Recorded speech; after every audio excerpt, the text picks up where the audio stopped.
ariko n'izi ndimi zo mu ijuru hari urwego ugeraho rwo gusonza. Iyerekwa rigatangira kwangata. Hari umuvandimwe wanjye ngo yatangiraga kujya kwereka akabona isahani yikaraga kubera inzara aragigera mu misokoro, akabona isahani iriho ibiryo ngo yikaraga ngo akawunga n'ibishyimbo, ntanabonesha inkoko sha.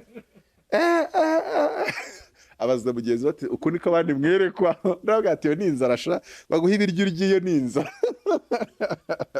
Njye nabwiye abantu ndavuga ngo umunsi Mutabazi bazabona bangamiye sécurité nationale bazarase mu gahanga, ntago ari mu kaguru.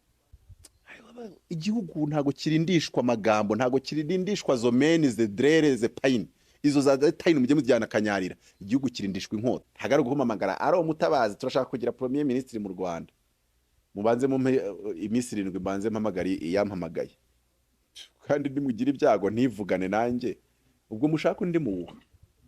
Uko njewe leta iramutse impaye umwanya w'ubuyobozi najya kurahira mfite ibaruwa isinye iburaho date gusa yo kwegura. Hari igenda nzakora umurimo mu bindi bihugu bitari u Rwanda, abantu bamwe bafata umwanzuro kuvuga ngo kubera kiriya kintu yavuze dushyizeho kontra uzamwicaza ahabwa amadolari 1000 bingahe cyangwa se 100 cyangwa se miliyoni y'idolari.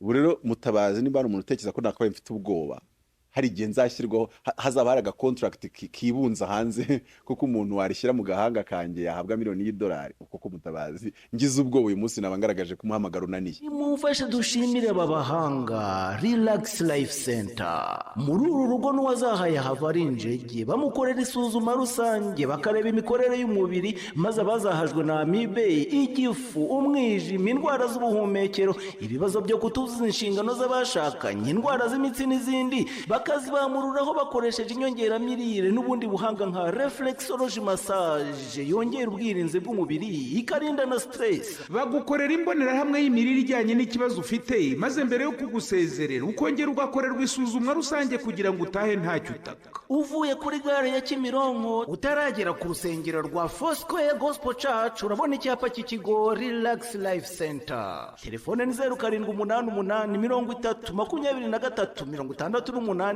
Iyi nimero iri no kuri WhatsApp. Uri umuvugabutumwa, uri umupasiteri, uri umuapotre, uri umushumba, ariko muri iyi minsi abantu bari kuvuga ko uri gutandukira ahubwo uri kwinjira muri politike kurenza uko wakabaye ubwiriza intama. Ibyo bintu nawe urabyemera nibyo koko winjiye muri politike kurenza uko ukiri umuvugabutumwa?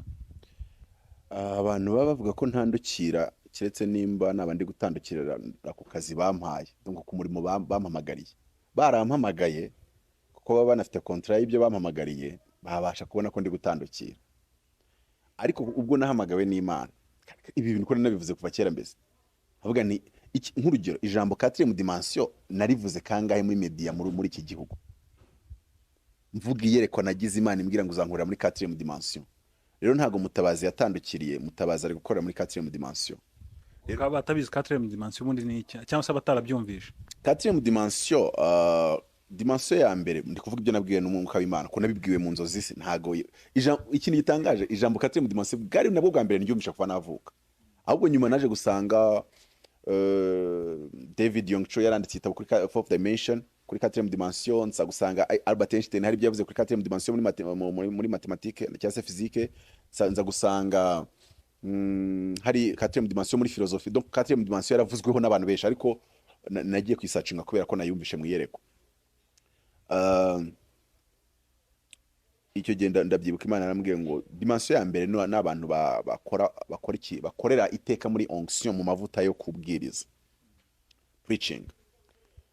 Irambwira ngo dimension ya kabiri ni igishobora kugira amavuta ya preaching, ukagira n'amavuta ya teaching yo kubwiriza nayo kwigisha, kandi byose ukabikora neza ku rwego rushimishije.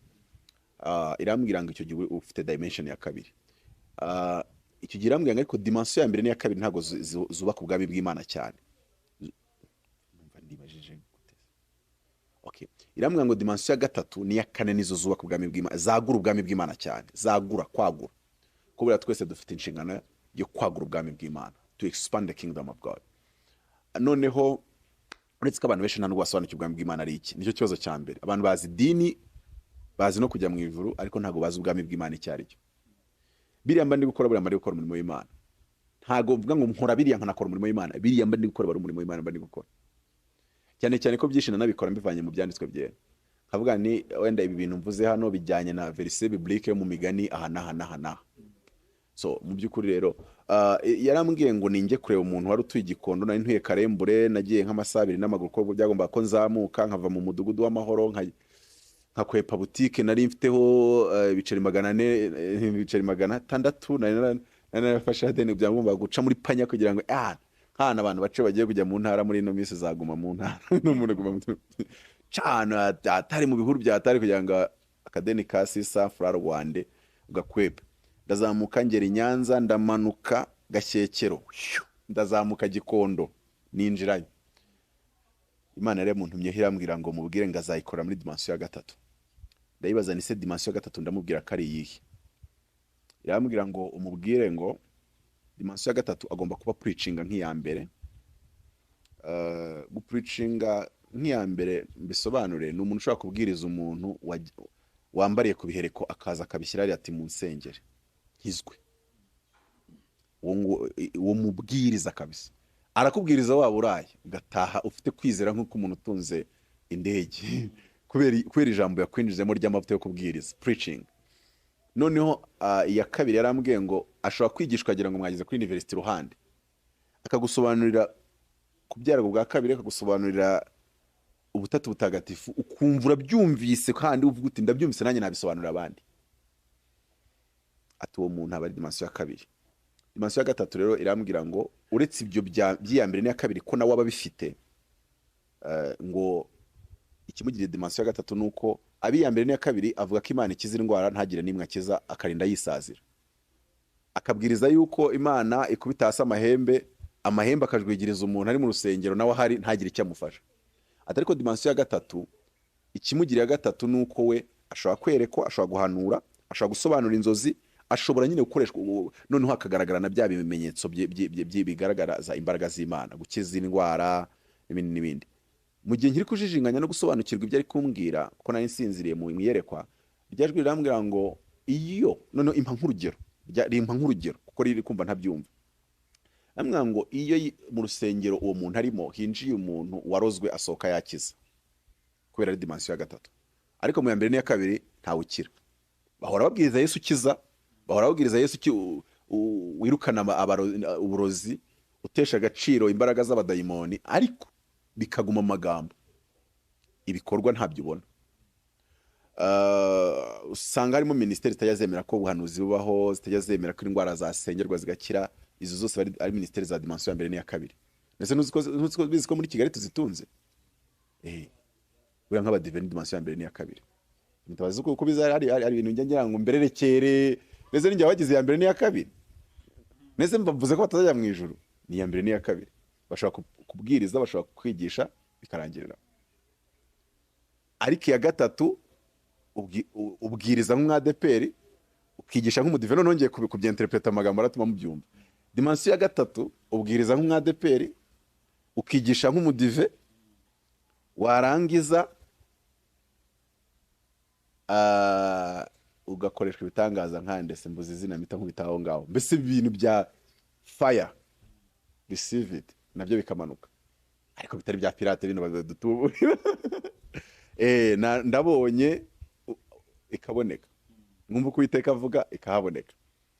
Indwara yawe irakize, uzajya kwipimisha turebe. Kubundi iyo umuhanuzi avuze ko indwara ikize, uzajya kwipimisha ku bitaro biriho docteur specialist en plus. Ntago byo banga urakize ngo nawe tusimbuka ndakize, banze ijye kwa muganga. By'i Kigali uyu munsi ntago tukibyizera. Ariko nyine yarambwiye ngo iyo umuntu warozwe yinjiye mu rusengero rurimo umuntu wa dimension ya 3 ngo asohoka yakize. Ngo kandi iyo hinjiye umuntu w'umusazi ngo nta mucika. Iryo jambo ryaranshanze uko mbivuze niko yavuze, ngo iyo hinjiye umusazi nta mucika. Umusazi aramufata mu mpiri, amufata se matekwa, nese amufata ku ngufu ngo nta mucika. Ubwo ni kwa kuno nyine umuntu baramuroza ibisazi, none umuntu akinjira mu rusengero no kubwiriza yabireka, no gutanga ingaburo akabasa n'ubiretse, avuga ati mu nkingira ndi turi umuzimu hano. So ni dimension ya 3. None iryo jwi rimaze kumbwira gutyo, rirambwira ngo ariko wowe uzankura muri dimension ya kane mpita nikanga ariko ryitangira kumbwira nagerageje kureba uvugana nanjye ndamubura nkomeza kumva ariko kundi sinkunda kuvugana n'umuntu ntareba iteka ijwi ry'Imana rimvugishije akenshi mpindukirira kureba aho riturutse kugira ngo ndebe nimba hari umuntu uri kumvugisha noneho ndabyuka n'imbere na Breza Hotel ijwi ryarambwiye ngo umukozi Imana bazatunga indege maze iminsi 3 ntarya ngiye gusengera ibiryo mu ishyamba ry'inyuma ya New Life ndahindukira nawe ari umuntu nyinisha sha namukubita ikofi nkaza kwatura n'ubundi ngiye mu butayu gusenga naza kuryatura kuko ntago namureka kabisa nyinisha ute tanga nyine ntawe nyinisha nta n'umuntu wari undi inyuma muri metero 10 byibuze nene ngiye nyine kunkunda kugenda nsenga mu muhanda akeshi ibintu kagenda inyeganyega iyo naburaga sinayabura iyo nabuze isemuze nabuze kugura imodoka ariko sinabura yo gutega ariko iyo nabuze kandi ubundi buriya biragatsindwa na Nyagasani kwa Apotre ukaba wabura 100,000 buriya nta nubwo byemewe tujye mu byanditswe nakwereka uburyo bitemewe visionnaire none se iyo uri Yesu Petero na Yohana na Yakobo na ba Filipo bose agomba kurya ku ikofi yawe bose ugomba kwishyura igitenge cy'abagore babo bose ugomba kwishyura inzu zabo bose iyo mujyanye mu ivuga butumwa ugomba kwishyura amaroji yabo nabikwegenda bikwereka mu butumwa bwiza Yesu ni byavuga ku ikofi yari ibitswe na Yuda nese ubwo ni gutuba visionnaire nyine utagomba kubona 100,000 rega ni ikibazo uko umuntu wese uhanurira munsi y'amavuta yawe agomba gutungwa nawe abana b'abahanuzi bose haleluya baryaga ku ikofi ya Samuel tuzasome birega abantu bajye basoma ibyanditswe neza ariko se nawe ufite Range Rover ukungirije bamwirukanye mu nzu ejo kavuga ngo uziko ngo yatwaye kimwe cya kare cya Kristo akajya gushinga ngo indi ministeri ngo hirya yiwanje mwa none se niwe wizize gine waramwibye nawe warakwibye akebo nigera urugero rwuzuye rutsindagiye rucugushije sirwa guhaye ahubwo yakabaye batwaye bose ugatangira kuri 0 ariko iyaba byarabonekaga nawe bikamugeraho biboneka bimugeraho ntago yari gutekereza icyo kintu so ijwi rimwe bucyo narikanze ndabaza ngo ese ubwo hari dimension irenze ya gatatu riransubiza ngo nta kindi kintu dimension ya kane uburushi ya gatatu ariko urumve nyine byarambwiye ngo uzankura muri 4e dimension ryakoresheje muri Gifaransa ntago ryabise mu Kinyarwanda ntago ni mu Gifaransa uzankura muri 4e dimension ndabaza se ubwo hari dimension irenze 3e dimension uko nyumvise umuntu ubwiriza nka DPR ubwiriza nk'abasatuzi yarangiza akigisha nk'abadive yarangiza agakoreshwa ibitangaza nka ba Bonke na ba Benihini hari umuntu umurusha amavuta cyase dimension y'imikorere ijwi rirambwira ngo ikikugiriye kane ngo nta kindi uburushi ya gatatu ngo icyuburushi ya gatatu gusa ni ubwenge ati ububwiriza nyine nk'umwadeperi umusatuzi ukigisha nk'umudive umugorozi nagira ngo munasekere merega hari abantu babigisha kabisa akavuga ati ndakwigisha rero umudive no kuri sabato nziza umunsi umunezero haleluya umunsi umunezero muvande nuko ariko nanjye nanditse igitabo kirimo page 100 nanditse ku isabato urumva ko ntago wayimbwiriza uje kwimbwiriza nanjye nayikubwiriza okay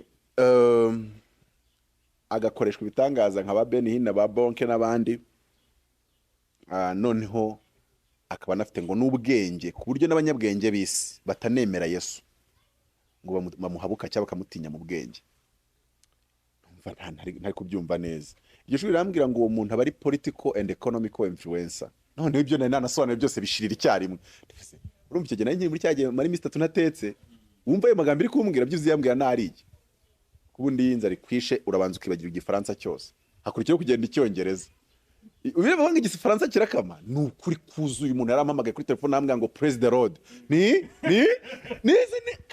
umuntu wize warangije university wabaga uwa mbere kiste umuntu amwa praise the Lord ubwo se ugiyambwira ko ikindi kintu gikomeye praise the Lord ubwayo ngo mind bimeze nk'iya baye deconnect kuri iyo sini byo bintu azo uko ibintu ni hatari so zino ndimi uba zitari kavukire zaraje nyuma ziza wariye muvandi, ariko n'izi ndimi zo mu ijuru hari urwego ugeraho rwo gusonza. Iyerekwa rigatangira kwangata. Hari umuvandimwe wanjye ngo yatangiraga kujya kwereka akabona isahani yikaraga kubera inzara aragigera mu misokoro, akabona isahani iriho ibiryo ngo yikaraga ngo akawunga n'ibishyimbo, ntanabonesha inkoko sha. Abaza mugenzi bati uku niko abandi mwerekwa, ndavuga ati yo ni inzara sha, baguha ibiryo uryiyo ni inzara. Ariko nyinzara yaranyishe numva indege, bwo urumva ibyo yerekwa ryubahwe. Ariko Imana ni nziza, reka mvuge abarokore mu mureke utuntu tw'udutike. Imana ni nziza. Hari ahantu ugenda ugeruka, ubundi uko ugenda usobanukirwa Imana ugenda ubona ko ntacyo uri cyo. Harajya bambwira ngo urarenze, uragize zanganisha. Uburyo Imana aho na training, aho nakubiwe, aho nigiye, ntanyemerera kuvuga ko ndenze. Yago nge mbanye ibintu murimo. Mbana yo ibintu murimo. Nimwe Imana yabajijishije tu ikabakinga igikarito ku maso mukabona ndenze. Ariko ubundi nge mbona ari bisanzwe, ndi umuntu ubuntu nkamwe. Ariko n'ubuntu bw'Imana. It's the grace of God. Nta bintu mbona uyu munsi Imana itambwiye pe, abantu babibona byose n'ibyo ndutambaje n'ibyo takomojeho bagenda bandika bitandukanye. Hari n'ibindi bizaba mutarabona. Nge nigeze mbwirwa umunsi umwe ko nzashyirwa amakontra arenze imwe yo kwicwa. Nimvuga kontra yo kwicwa bibara kuri leta y'u Rwanda. Leta y'u Rwanda ifite abantu babihemberwa, donc bakora ko kazi nk'umwuga, bafite poste bazinduka bajya gukora akazi ko kurinda igihugu, kandi abantu bakanabirebe nabi. Nge nabwiye abantu babwira ngo umunsi mutabazi bazabona bangamiye sécurité nationale bazarase mu gahanga, ntago ari mu kaguru. Kandi ibyo ngibyo ntazagira ubitindaho ngo biburemerere mu mutima. Igihugu ntago kirindishwa amagambo, ntago kirindishwa zo meni ze drere ze pain. Izo za tayin mujye mujyana kanyarira. Igihugu kirindishwa inkota. Uziko ni cya Israel kirindishwa inkota. Abantu umuntu yaterwa nyaravuga ngo Afrika ni ishaka kurindisha ngo ingishaka kwirindisha Imana ya Israel, ngo Israel yikirindisha misile. Misile Israel yo yirindisha misile, irindisha inkota, tugashaka kurindisha zo brere ze tayin. Aho iyo izo zirinda iyo umuntu aguteresheje imbaraga z'amahembe. Aho ngaho kabisa isasu ntago rikora. Ariko nanone iyo bihinduye bikajya muri sanse ya Boko Haram, nawe ugomba gushaka antitanka. Nigeze mbwira umuntu umwe ambwira ngo arakoze Imana mu Rwanda bagira bodyguard, ati se biro arabyemera. Nti njye igihe nshaka kuzajya njya kubwiriza hari char de combat zihana zishakinze, hano batipe bafashe muri nuza barishyizemo riri muri cembe. Ati se ibyo ni suko utizera imbaraga z'Imana. Ntereka nkubaze, rega mumvuga ibintu muhubutse, reka nkubaze, iwawe nta rugirwa metallic ufite? Ati ndarufite. Nkurangira umukiriya turugurishe niguriremo akawuga kubera wizera mwuka wera, ngo yangomba ndi kurindira imbwa. Ndabanga ko mujye muri kubanya ubufarisayo, urindira imbwa ugashyiraho metallic, ugashyiramo ukanafunga, ugashyiramo n'ingufuri imbere. Ndanga please tujye tubwizanya ukuri. Uko kunumva ko umujuru udashyizeho urugi yakwiba, ni nako nanjye umuntu nanteresha amahembe nzashyiraho abantu barwanisha imbaraga zo mu mwuka n'imbaraga z'Imana z'Imana, nabo bahagarikisha amahembe do tayiniri zebrere. Ariko uzaza kuntera akoresheje ingumi, ngomba gushyira abasore bazi gutera ingumi. Dawa ya moto ni moto.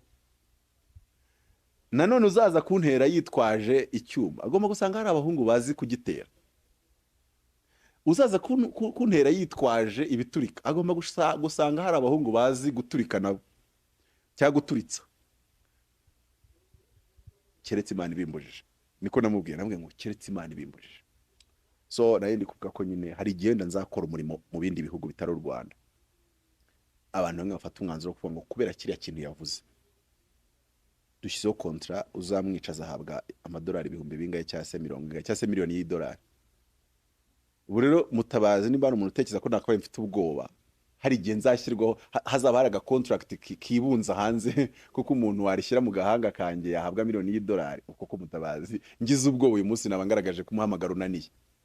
Rero umuntu uri kuvuga ngo navanze nuko atigeze asoma kontra yanjye y'umuhamagaro.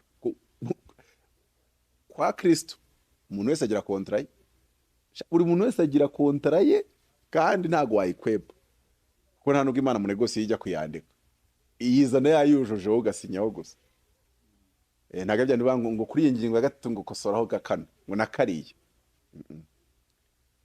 Imana nayo ni nk'abarandi road nakubwiraga. Erega Imana buriya ni road. Uzi icyo road bisobanura owner.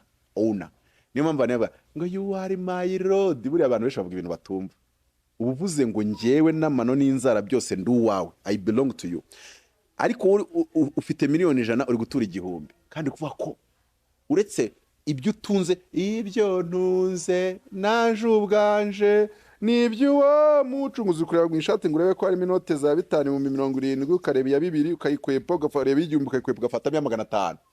Ibyo ntunze nanjye ubwanjye ayo utanze anyemeza nimba ari ibyawe cyangwa ari iby'umucunguzi. So iryo jwi ryarambwiye ngo uri economic and political influencer, numva birancanze, numva nibyo nanasobanuye biragiye cyase birivanze. Rirambwira ngo ushobora kwigisha abantu batemera Yesu uvuga bakemera ubwenge bigishanye. Ati ko rimwe ushobora kwigisha bakagira ngo uri kwigisha economy, ikindi gihe wakigisha bakagira ngo uri kwigisha politiki, ikindi gihe wakigisha bakagira ngo uri kwigisha psychology, ikindi gihe wakigisha bakagira ngo uri kwigisha sociology. Ati ibyo byose abantu babyize ku mashuri y'isi bakabona ubarenzeho kandi biturutse ku mavuta y'Imana n'impano y'Imana. N'abatizera Yesu bamwe usanga bagukunda byo gupfa. Cyenda bagira benshi abasilamu. Mu materaniro akaza kamaramo nk'amezi 3 kambwa ngo uko buri ngende ubusiramu. Unananze kubikubwira kugira ngo utambuza kuza amateraniro. Njyewe n'igitangaje buriya kuvuna bimbwiye sinzigera nkubwira ko umukristo. Yesu se n'inyanya zikimene ngo uhatira njyewe. Icyatumye ukunda amavuta ndiho ukamara amezi 3 waranahishe kuri umusiramu kugira ngo ukunde ukurikira aya mavuta. Umunsi umwe kizakwemeza kumbwira ngo ni inkwato zagakiza. Ariko kitarabinyemeza nge naje kubaka ubwami, sinaje kubaka idini. There is a difference between a religion and the kingdom. The kingdom is a nation, not a religion. Ubwami bw'Imana ni igihugu, ni umuco, ni imibereho. Gusenga nibwo buzima, gusenga ni imibereho. Ariko sha twarafashijwe mu myaka yatambutse, niba tuzongera gufashwa. Christianity is not a religion, it's a relationship. Ubukristo si idini. Iya gakondo ni idini, abasiramu bakunda bango ni idini, abayehova bakavuga ko ari idini yemewe ifasha imfubyi n'abapaka. Sinzi buri wese arukuna byita. Ariko abantu nibave mu idini bagiye mu bwami, bagiye mu bukristo. Ubukristo ni relationship, ni sano, ni imibanire yawe n'Imana. Nuko ngo iyo umuntu amaze uko Paul yaravuze ngo Imana ntiyadutumye kubaka idini, yadutumye kubunga nayo, kubunga n'Imana, to have a relationship, to be the bridge, kugira ngo tubunge n'Imana. Umurimo w'Imana no umurimo w'ubwiyunge, kuko ari igihe cyo kurestoringa isano umuntu afitanye n'Imana. Si ikibazo cyo kujya mu rusengero uyu munsi nta nubwo turi kuzijyamo. Si ikibazo cyo gusenga gatanu na ya migenzo no kwambara kundi na kugira gute, ni ikibazo cy'isano afitanye n'Imana. So rero iyo sano nicyo kintu cy'ingenzi. Noneho ngenda mbibona aho umuntu ambwira ati nitwa Saidi, atari ko buranda gukurikira cyane ibiganiro bya biramfasha, nitwa Hajati Ntuza, nitwa Haji Ntuza, nkambwira nti nukuri inshallah Allah akibaru nanjye harutwa mbazimo dukeye. Nta n'impamvu yo kugira ngo muze no za Yesu nyinshi. Reka mbabwire, hari igihe hari ahantu ho kuvuga Yesu nyinshi naho kuvuga ubwami kenshi, ariko nta kinjiramo. Iryo jwi rimaze kumbwira gutyo bimaze kuncanga, ryarambwiye ryakoresheje none ingero nkuko kuri dimension ya 3 byari ryabikoze. Kuko nari maze kumva ntari kubyumva ni gute umukozi w'Imana economical influence na political influence bihuriye he n'umukozi w'Imana. Wambwiye ibitangaza, umbwira ku marozi numva ndabyumva, ariko economy na politike bihurira he n'umukozi w'Imana muri zanzozi nyine za 2013 na 12 gutyo nini 13 n'ubaribwa nabihawe. Noneho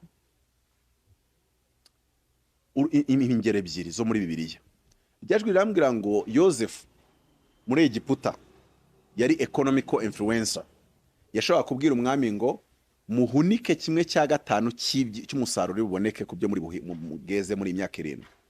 Umwami agahita avuga ati umva ibigega mu byubake muhunike 1/5 nk'uko abivuze.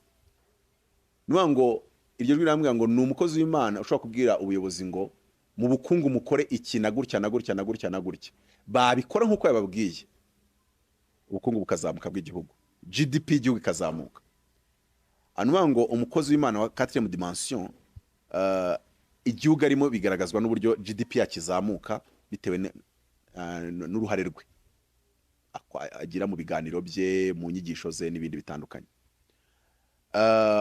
Ryajwi mu rugero rwa kabiri rambwira ngo Elisa ngo yari 4e dimension, yari afite political influence, yashoboraga kubwira inzego za politike, inzego z'ubuyobozi, government, akayibwira ngo abo basirikare mwafashe deje yabanje kugira uruhare mu gufatwa kwabo, arangije arababwira, ariko kugira uruhare mu gufatwa kwabo byo byari imbaraga, byari dimension ya 3, kubera ko byari byandi by'ibitangaza, imbaraga z'Imana, kuvuga ngo bahindutse impumyi, arabarijijisha abajyana ibwami.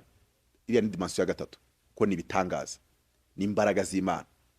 Noneho ariko hariya yababwiraga ngo abo bantu mwibica mubagaburire, mubambike neza, mubajyane munabaririmbira uturirimbo twiza, nimugeza ku mupaka mubabwira ati mugenda amahoro. Hariya yarakoshe dimension ya 4, ubwenge. Abakiga babyita mageze, ubwenge.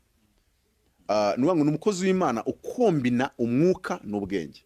Ku muntu ushaka kubyumva muri resume, dimension ya 4 ni umukozi w'Imana ukombina umwuka n'ubwenge, bityo bikamuha kuba yafasha igihugu mu buryo bw'ubujyanama no mu bundi buryo butandukanye, igihugu kikazamuka, kandi buri wese akabasha kuvuga ngo muri uku kuzamuka uyu mugabo afitemo uruhare. Ni umukozi w'Imana rero ibyo avuga bifasha isi. Erega bundi no kuva na kera kose ibi bintu niko byahoze. Itorero cyangwa se ubwo abantu b'Imana bafashaga ubuyobozi bw'isi gukora neza, ariko uyu munsi byarahindukiye. Ubuyobozi bw'isi n'inzego za leta biza gufasha abakozi b'Imana gutunganya ibyabananiye no gukora neza ibyo bari gukora nabi. Ariko ntaga twakabaye dushimagiza ibyo ngo nubona Yosefu agiye kubwira umwami ukuntu bashobora kubigenza kugira ngo inka z'iminambe zitazamira iz'imishishe, najya gutanga kuvuga icyakorwa ngo yivanze na politiki.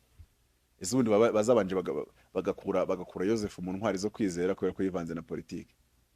Uzi ko Yosefu yari ayoboye urwego rwa contre espionage muri Egiputa, uruzi ko ari we premier ministre. Ese urumva mutabazi we abibaye, uruzi ko icyo gihe nategereza ko Imana ari ibikonfirma ko mbabyo. Hagara guhamagara ari umutabazi, turashaka kugira premier ministre mu Rwanda, mubanze mu iminsi 7 mbanze mpamagari yampamagaye, kandi nimugira ibyago ntivugane nanjye, ubwo mushaka undi muha. Uko njewe leta iramutse impaye umwanya w'ubuyobozi, najya kurahira mfite ibaruwa isinye iburaho date gusa yo kwegura. Nabanza ngasenga Imana yabikonfirma, nkandika ibaruwa, uwo muntu ushaka kundaheza amubwira ni banzu yisome, ni ibaruwa yo kwegura isinye itegereje ko nshyiraho date bitewe n'igihe bizabera ibyo bintu. Agani njewe nteye n'inya, nzakora ibi, nzanywe no kugira ibyo mbafasha, kandi mu rwego rwo guhindura no kugira ngo bigirire umumaro abanyarwanda bose. Ukuntu nsobanura icyo bita politique, ndavuga ngo la politique c'est l'art dit possible pour faire avancer un peuple sans toutefois laisser aucun derrière, surtout sur le plan économique. La politique c'est l'art dit possible pour faire avancer un peuple, surtout sur le plan économique, sans toutefois laisser aucun derrière. Politique ni uburyo bw'ibishoboka kugira ngo uzamure abaturage bose hamwe nta usigaye, cyane cyane kubyerekeranye no kumufuka no kwikofi. ubwo rero Mutabazi umwanya wose bampa utazigera ugira uruhare kuri icyo ari Mutabazi wakugira minisitiri w'umuco nanjye sinzi nimba afite umuco murakoze nyakubahwa muyobozi mushaka undi muntu ufite umuco Mutabazi nta n'uwo afite urabona urugero uburyo abakozi b'Imana bagiye mu nzego z'ubuyobozi byibuza nge nimba harirwa batwiba ubu nibyo nk'aribyo ndi kuzira uravuga ko hari ingegera zirwa ziba abanyarwanda ngo uriya muntu arwanya ubuyobozi none se ubuyobozi bwo bushyigikiye ubwo bugegera ndi kurwanya ndarwanya ubugegera sindwanya ubuyobozi kiretse nimba kidi ubugegera di ubuyobozi none se ubwo marike y'ubuyobozi bwacu isigaye ari ubugegera kandi siko mbizi sinako mbifata marike y'ubuyobozi bwacu ni integrity imvugo niyo ngiro hari ijambo banditse bajya guha abantu iminsi ibiri yo kwitegura mbere ya Guma mu Nzu abantu bakabinshinja ngo ninjye ndarengana Mutabazi koko kodesha koko oye uretse ko ayo mavuta hari igihe abakuriho nkungingira amavuta kuri njye urusengero bashobora kuba turi 10 byarakuyobeye kandi rero bashumbye nkaza namara kubabwiriza bakajya tura 500 ayo ni amavuta mba nibitseho uri nonso apostolique na apostle buriya nshobora kuvuga amagambo 10 ariko we pasteur ukavuga ko buriya n'abantu batabizi apotre abafite onction ya cyami tugeranyije no muri Israel ya kera ni abafite inkoni y'ubwami mu itorero ubwami icyo twita governance anointing noneho pasteur abafite amavuta ya gishumba donc priest abatambyi noneho umuhanuzi nyine akakomeza akaba umuhanuzi ziriya nzego eshatu ntaho zagiye ahubwo urwego rw'umwami rwahise rwiyuburira mu rwego rwa apotre urwego rw'umutambyi rwiyuburira mu rwego rwa pasteur bita birangirira aho ngaho umuhanuzi akomeza kuba umuhanuzi ariko se abantu ngo bazabimenye usanga umuntu yita apotre akora nka pasteur ni nkuko ari gusanga umutambyi arimo akora nk'umwami umwami arimo akora nk'umutambyi uretse ko nabyo byajyaga bishoboka Melkisedeki yari umwami akaba n'umutambyi nyine agakora nk'umwami akanongera akora nk'umutambyi ibyo nabyo bijya bibaho rero aho ngaho nari nshatse kuvuga ngo abarokore bazajya kanyarira turasenga Mana turahagarika turacwiragiza turamenagura turahambira imyuka uyu mwuka uri kuza w'ubutinganyi bagiye gusinya itegeko muri parlement ryo ko abatinganyi bemererwa turabihambira turabyanga turabyamagana turabishwanyaguza turabiziziniwaya mugasenga mukamara yitatu mutarya igifu kikabapfukira nubundi bazarisinya muri parlement ariko iyo muza kuba 90% cyangwa 80% y'abantu bari muri parlement bose bavuga ku mwuka wo mwijuru ku ndimi zo mwijuru bose umukuru wa Sena ajya yiherera akavuga ati rizo payine umukuru w'umutwe w'abadepite akaba afite icyumba mu nzi ajyamo agakora yitata ari muri avuga ururimi rwo mwijuru gusa adasenga mu kinyarwanda iryo tegeko ntago ryasinywa ariko nimba mutariyo rizasinywa tu so rimwe na rimwe rero hari igihe ubona abantu b'abanyedini bamera nk'abakwepisi ngo bagiye mu ijuru ngo bagiye mu ijuru nimba bajya muri rya jambo rivuga ngo nuko ituzurana nawe itwicaranya nawe ahantu ho mu ijuru mu buryo bw'umwuka ariko mu buryo bw'umubiri muri mu isi tu niyo mpamvu Yesu yavuze ngo nimusenga ntimukavuge ngo data ngo aha hantu twicaye mu buryo bw'umwuka yitwa mu ijuru ngo tuhagume nukomeza kwicara ahantu yitwa mu ijuru mu buryo bw'umwuka ntuzanarye ko mu ijuru ntibarye ahubwo aravuga ngo data ubwami bwawe buze ni ukufata ijuru ukarimanura mu isi rero Mutabazi ikintu ari gukora ni ugufata ijuru nkarimanura i Kigali ese bibatwaye ariko byari n'ikibazo nimba bigezaho umunyedini amera nk'aho amfite ikibazo ko ndi kumanura ijuru mu isi ko none adenda nawe aracyari muri iyi si iryo juru rimanutse nawe yaryoherwa ni umurimo ni umuhamagaro ugoye urumva nimba ushyirwaho kontra zo kwicwa ntekereza ko ntawe uhanura ngo ashyirweho izo kontra simvuze ngo byarabaye uyu munsi ariko wenda bizaza hahirwa abapfapfira mu mwami rero ubwo icyo gihe nibiza nzaba niteguye cyane ariko z'ubundi mutazi imyaka 35 ubundi Yesu ntiyapfanye 33 none se ubundi yahinduye isi sinzi impamvu abarokore bakunda gushaka kuba imyaka myinshi iri insignifiant, imyaka myinshi idafite impinduka yazanye, imyaka myinshi itarigeze ibera umugisha abatuye isi.